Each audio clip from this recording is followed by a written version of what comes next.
Lucas 1, de 39 a 56.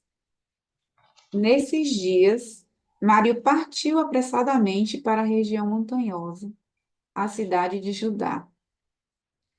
Entrou na casa de Zacarias e saudou Isabel. Quando Isabel ouviu a saudação de Maria, o bebê pulou de alegria em seu ventre. Isabel ficou plena do Espírito Santo e exclamou com voz forte: Você é bendita entre as mulheres, e bendito é o fruto do teu ventre. Como mereço que a mãe do meu Senhor venha me visitar? Pois quando a voz de sua saudação chegou aos meus ouvidos, o bebê pulou de alegria em meu ventre. Feliz aquela que acreditou, porque será cumprido o que lhe foi dito da parte do Senhor. E Maria disse: Minha alma exalta o Senhor. Meu espírito se alegra em Deus, meu Salvador, porque olhou para a humilhação de sua serva. Eis que de agora em diante todas as gerações me considerarão feliz, pois Todo-Poderoso fez grandes coisas por mim. Seu nome é santo e sua misericórdia perdura de geração em geração para as pessoas que o temem. Ele agiu com a força de seu braço, dispersou as pessoas arrogantes de coração. Derrubou dos tronos as pessoas poderosas e exaltou as humildes. Encheu de bem as famintas e os famintos, e despediu as pessoas ricas sem nada. Socorreu Isabel, sua serva, lembrando-se de sua misericórdia, como tinha dito a nossos antepassados em favor de Abraão e de sua descendência para sempre. Maria ficou com Isabel cerca de 3 meses e então voltou para casa. Triste louca o mar, será qualificada ela e quem recusar seguir receita tal, a receita cultural do marido, da família, cuida da rotina, só mesmo rejeita bem conhecida receita, que não sem dores aceita que tudo deve mudar, que não sem dores aceita que um homem não te define, sua casa não te define, você é seu próprio lar. Que um homem não te define, sua casa não te define, sua carne não te define. Ela desatinou e desatou nós, vai viver só. Eu não me vejo na palavra fêmea, alvo de caça, conformada vítima. Prefiro queimar o mapa, traçar de novo a estrada, ver cores nas cinzas e a vida reinventar. E um homem não me define, minha casa não me define, minha carne não me define, sou eu meu próprio lar. Ela desatinou, desatou nós, vai viver só. E é a partir desse chão da luta e da profecia das mulheres que a gente segue as nossas reflexões. Tem, a partir do nosso instrumento do SEBI, que é a vida e a Bíblia. Adriana, com você. Vamos lá, vamos continuar. Então, a gente está, desde semana passada, a nossa proposta foi construir esse caminho de reflexão da profecia e a luta das mulheres no cotidiano, revisitando e nos reencontrando com algumas mulheres. Semana passada, a Pamela nos trouxe a memória, a reflexão, Agar e a mulher Ciro-fenícia do Evangelho. A gente hoje vai continuar esse nosso caminho e no texto da liturgia inicial da nossa oração, a gente teve aí a presença de Maria e Isabel, esse encontro das mulheres. E quando nós preparávamos, a gente pensava nisso. A profecia e a luta das mulheres que se dá no cotidiano é feita de muitos encontros, também de desencontros, de, de descobertas, também de frustrações. E é nesses encontros e desencontros da vida que a gente vai fazendo a experiência de Deus, do Deus da vida e do Deus da palavra. Então, a profecia e a luta das mulheres, elas são forjadas nesses encontros cotidianos, que no caso de Maria e Isabel, se a gente pensar no Antigo Testamento, é, as parteiras, Noemi e Ruth, Agar e Sara, nascem dessa realidade onde elas estão inseridas, é permeado por esse contexto que na Bíblia e na vida da gente hoje é um contexto patriarcal, machista, limitante e condicionante da vida da mulher. E a partir dessas vivências concretas e dessas realidades, mesmo que condicionadas e limitadas, Deus se revela nessas mulheres e através dessas mulheres. Então, a gente, na nossa teologia, na nossa reflexão bíblica, na nossa vivência enquanto mulher, a gente vai fazendo essa experiência do Deus que vai se revelando na gente e através da gente. Então, é nesse encontro aí, e a gente quer então fazer essa memória desses encontros, né? O encontro de Isabel e Maria, que é o encontro de quem ouve a voz da outra e, portanto, se sente plena do Espírito, o encontro da companhia, mas um encontro também que revela uma experiência de um Deus que caminha com o seu povo, sobretudo com o povo mais sofrido, do Deus que destrona os poderosos e sacia aqueles que estão famintos e famintas, de um Deus que vem em encontro à realidade daqueles que estão sofrendo, daquelas que estão sofrendo. Então, mulheres que se encontram e descobrem a força potente de caminharem juntas. Eu acho que essa nossa roda de conversa em torno da palavra, da profecia, da luta das mulheres esses dias, é essa necessidade da gente reafirmar esses nossos encontros potentes, esses nossos encontros que revelam todas as possibilidades quando nós estamos juntas. Esses encontros que dissipam a invisibilidade de cada uma, mas que coletivamente nos identifica. Então, a opressão do sistema patriarcal, que é grande, exige de nós, mulheres, marcarmos encontros estratégicos para a gente tratar da defesa da vida nossa e da vida da nossa descendência. Não só da nossa vida, mas da nossa descendência, para cantar, assim, a vitória esperada de ver cair os tronos dos poderosos e de ver os famintos saciados de fome, de ver o reino de Deus acontecer, de sermos mensageiras e gestadoras do novo, da salvação, que entra na nossa casa e que a gente acolhe com alegria.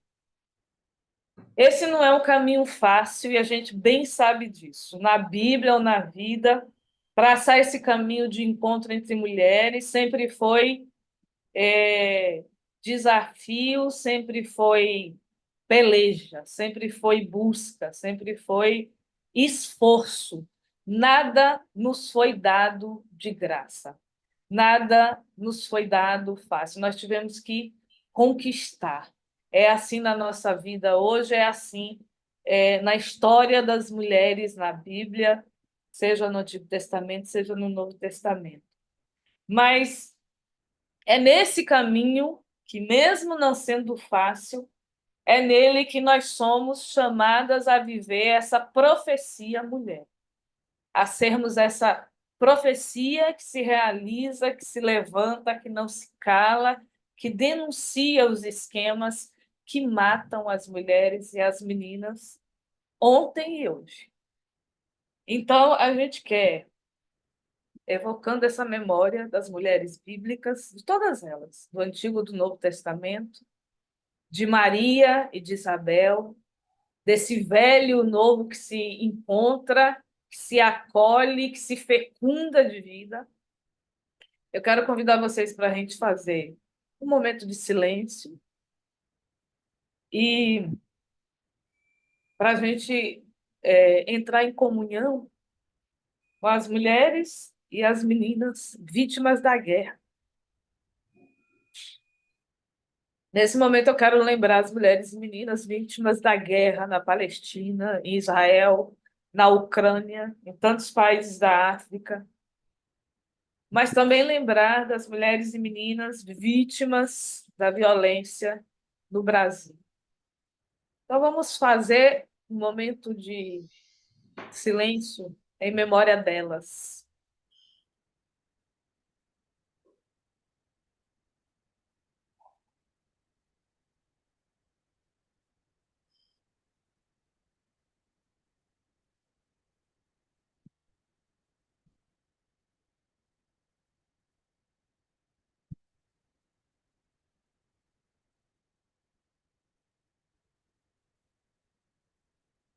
E a gente quer hoje, em memória delas, e em torno dessa profecia mulher, dessa nossa necessidade de criar espaços de esperança e de defesa da vida, eu quero convidar vocês, minhas irmãs, meus irmãos, para a gente refletir em torno da profecia apocalíptica do fim do mundo. Refletir sobre essa profecia apocalíptica do fim do começo da esperança. E o texto que a gente vai hoje conversar, dialogar em torno, é o texto de Apocalipse 12.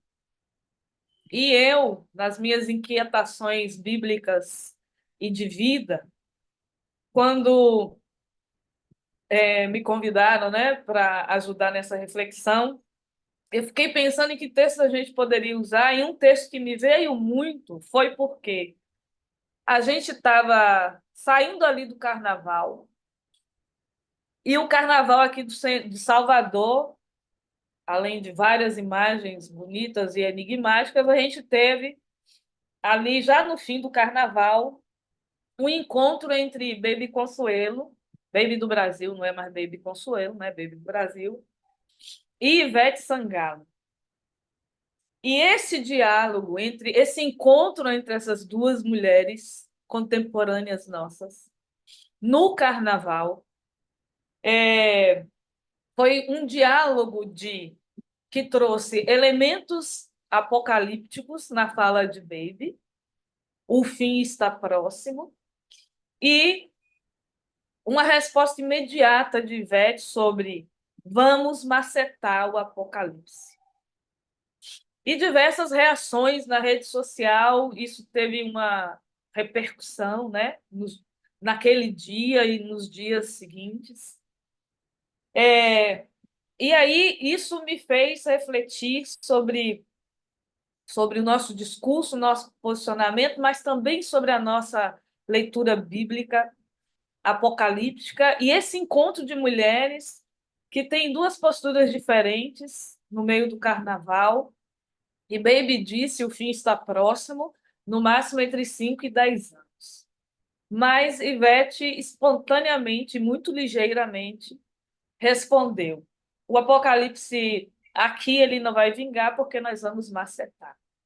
Então, eu quero que a gente hoje converse sobre esse apocalipse e que a gente faça esse diálogo sobre esse apocalipse, ou essa postura apocalíptica, esse encontro apocalíptico entre Ivete e Baby do Brasil, mas também esse encontro apocalíptico cotidiano que a gente tem, que a gente também testemunha e vivencia de discursos, de práticas que nos confrontam, que nos fazem pensar.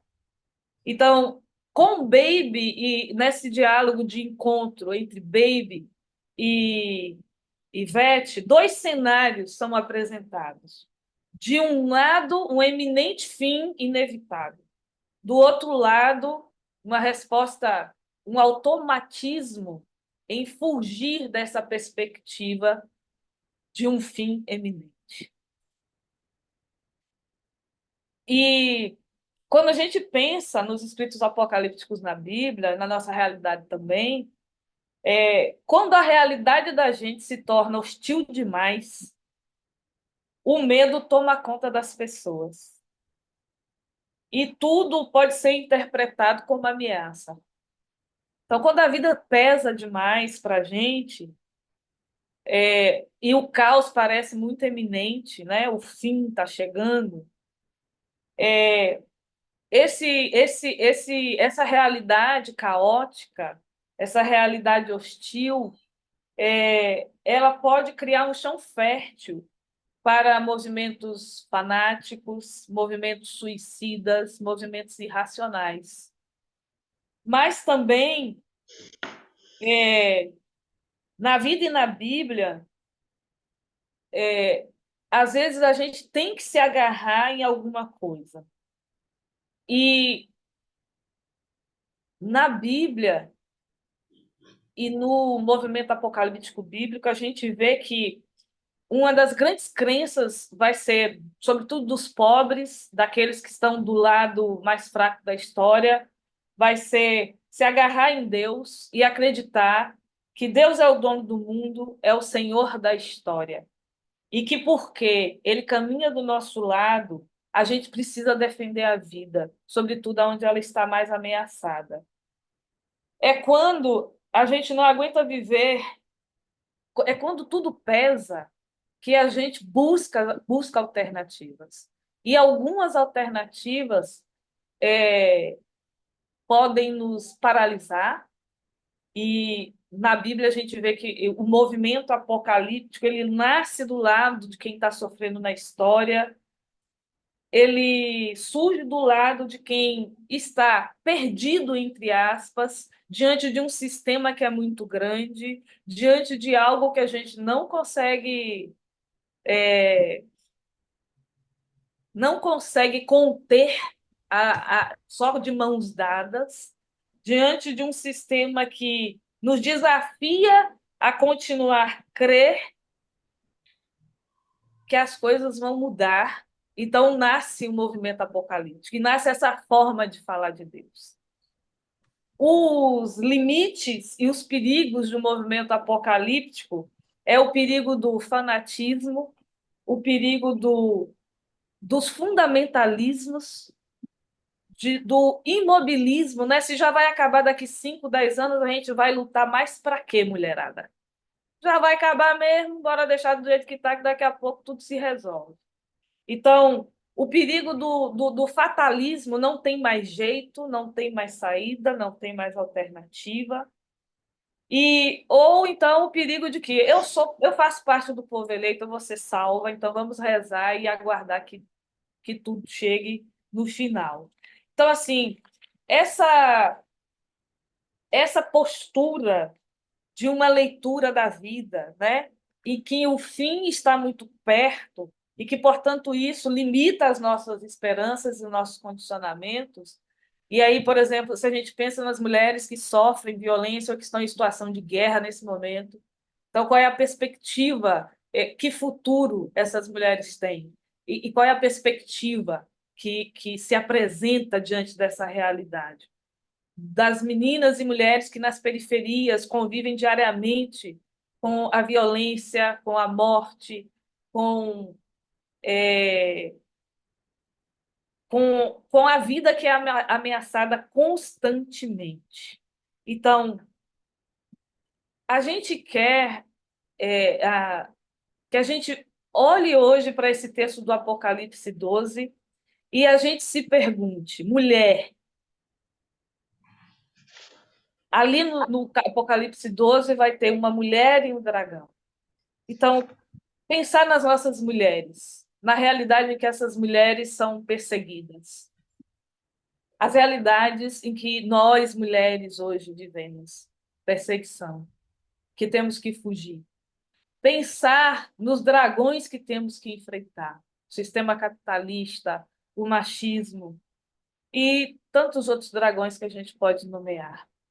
Mas a gente quer hoje fazer uma conversa em torno de nomear as ameaças, os dragões, de nos reconhecermos nesse confronto e a nossa missão cotidiana de luta, de defesa da vida, de preservação da vida, de abraçarmos a incerteza na necessidade de fazermos dela algo novo, brotar algo novo, nascer novo, algo novo, proteger o novo que nasce.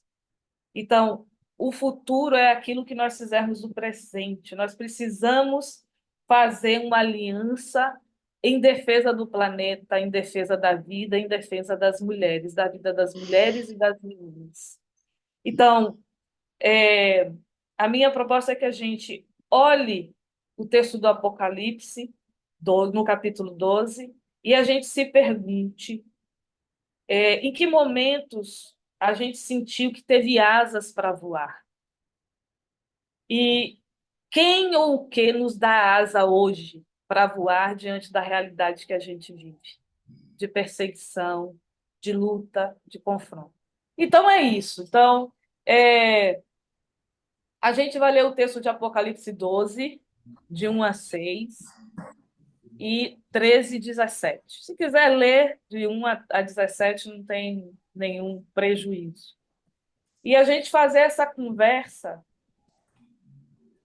em torno do versículo 14, em que, mulher, em que momento da sua caminhada, da sua luta, você se sentiu que você teve asas para voar? Isso! Então, em primeiro lugar, agradecer a riqueza da partilha, né? Da gente perceber esse processo de luta, de conflito, de fuga, de defesa da vida, mas também um processo que preserva e que faz crescer em nós e nos dá a possibilidade de voar. Então, eu escutei de vocês o quanto nós, mulheres, criamos asas, asas dadas por outras mulheres. O quanto nós, mulheres, aprendemos e deixamos e criamos vontade de voar e desejo de voar na escola dominical, na pastoral, na partilha da Bíblia, nas nossas casas, na nossa família, com nossas mães, nossas tias, nossas avós. Como as mulheres parteiras das nossas comunidades nos ajudaram a ter, com sua sabedoria tradicional, nos deram asas para voar.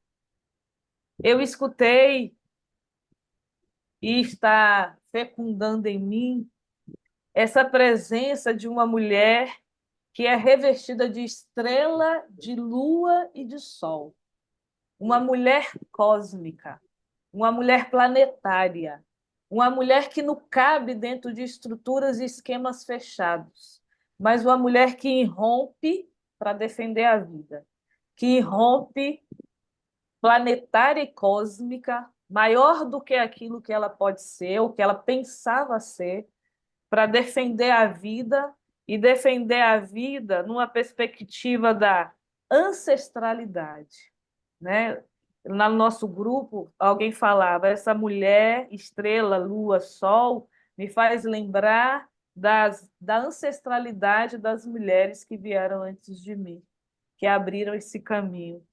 Essas mulheres que vivem em coletivo, essas mulheres da roça, mulheres trabalhadoras, mulheres da luta pela terra. Essas mulheres que fazem as nossas asas crescer e que nos faz ter vontade de voar. Então, mulherada, a nossa missão hoje é criar espaços onde as mulheres que estão enclausuradas, as mulheres que estão presas com seu próprio dragão ou com seus próprios dragões, que ainda não romperam e que ainda não foram levadas para o deserto, e a quem ainda não foi dado asas de águia, a nossa leitura popular da Bíblia, a nossa teologia, a nossa forma de rezar, de ler a Bíblia, de crer em Deus, deve nos ajudar a fazer com que outras mulheres e meninas tenham acesso a conhecimento, a formação, a participação coletiva em espaços onde elas possam entender e possam querer, desejar que a liberdade possa abrir as asas sobre nós e nos ensinar a voar. Nesse texto do Apocalipse, a mulher que foram dadas à mulher asas de água para voar para o deserto. Então, essa mulher evoca essa memória do Êxodo, dessa caminhada para a libertação. E na profecia de Isaías, no capítulo 40, no versículo 31, o texto que eu vou ler é da Bíblia, da tradução da TEB. E na TEB o texto está muito belamente traduzido assim. Mas as que esperam no Senhor, e aí nós temos que lembrar, nós somos mulheres, mulheres forjadas, né, dentro de uma tradição cristã, por isso que a gente lê a Bíblia, mas existem aquelas que se aquilombam de outras formas, a partir de outras crenças, a partir de outra forma de acreditar em Deus na vida, de outra cosmovisão.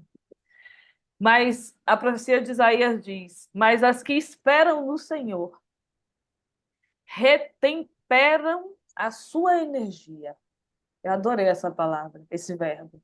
Retemperar, dá um novo sabor à nossa energia. A fadiga da luta com o dragão, a fadiga da luta diária, do cotidiano que nos desafia, da injustiça, da desigualdade, do machismo, da hierarquia, essa fadiga precisa ser retemperada, porque senão a gente não aguenta. Então a gente precisa retemperar a nossa energia, tomar a envergadura das águias. Lançam-se e não se fadigam. A gente se fadiga sim, mas a gente sabe que onde e em quem a gente espera não é só na gente, é umas nas outras. É no CEBI, é nas SEBs, é nos movimentos, é nos sindicatos, é nas outras companheiras dos partidos políticos que estão em outras lutas e que não nos deixam esmurecer. Avançam e não fraquejam. Então, assim, essa nossa experiência do Apocalipse 12, de pensar que o fim está próximo, mas ainda não, de que o fim não é a última palavra, de que a eminência de um mundo colapsado pelos efeitos climáticos, pela desigualdade, pela injustiça, pelo capital, a iminência dessa desgraça global, o nosso trabalho enquanto mulheres apocalípticas, cósmicas, proféticas, o nosso trabalho é convencer de que a esperança é possível. Convencer outras mulheres e outras meninas de que a esperança é possível, de que é possível criar asas e voar, de que é possível romper a clausura da luta, do combate, do conflito e criar autonomia para voar. Que a gente precisa convencer da esperança que seja possível e não do desespero conveniente. Porque se a gente for arrebatada pelo medo, pelo desespero, a gente vai ficar paralisada e não vai para lugar nenhum. Então, nós precisamos promover um engajamento no sentido da esperança possível, no sentido de que as pessoas acreditem, sobretudo as mulheres, acreditem que a vida gerada precisa ser defendida. E aí, eu estou lembrando que no CEBI de Salvador, sábado, a gente estava conversando sobre esse texto, e aí uma companheira trazia, e a gente precisa lembrar que vida não é gerada só por mulher. Para a vida ser gerada, precisa de homem e de mulher. Então, essa defesa da vida tem que ser junto. A gente assumindo e reconhecendo o nosso processo de ter asas de águia para voar, alimentando e fortalecendo esses espaços que nos dão forças para enfrentar cotidianamente as forças do mal, os dragões que se apresentam, mas acreditar na força dessa mulher. Essa perseguição não é para sempre, ela dura só 3 anos e meio, ela tem fim, ela não é plena. Então, assim, a gente tem que acreditar que é possível construir um outro mundo possível para homens, mulheres e crianças. Então, é isso. Que a mulher é símbolo da vida e que a gente siga juntas nessa luta. A gente continue junto, fomentando em outras mulheres a possibilidade de alçar voos para o deserto, para se preservar e voltar para a luta, porque a luta continua, companheiras. Então, que Deus nos dê a nós e dê a todas as mulheres com as quais nós encontrarmos nessa semana que a gente vai celebrar o Dia Internacional das Mulheres, que a gente consiga que a gente tenha asas de águia e que a gente consiga também fazer crescer em outras mulheres essas asas que alcem a liberdade das mulheres, mas que alcem a liberdade de todas as mulheres, a criação de um mundo mais possível de vida para todo mundo. Amém.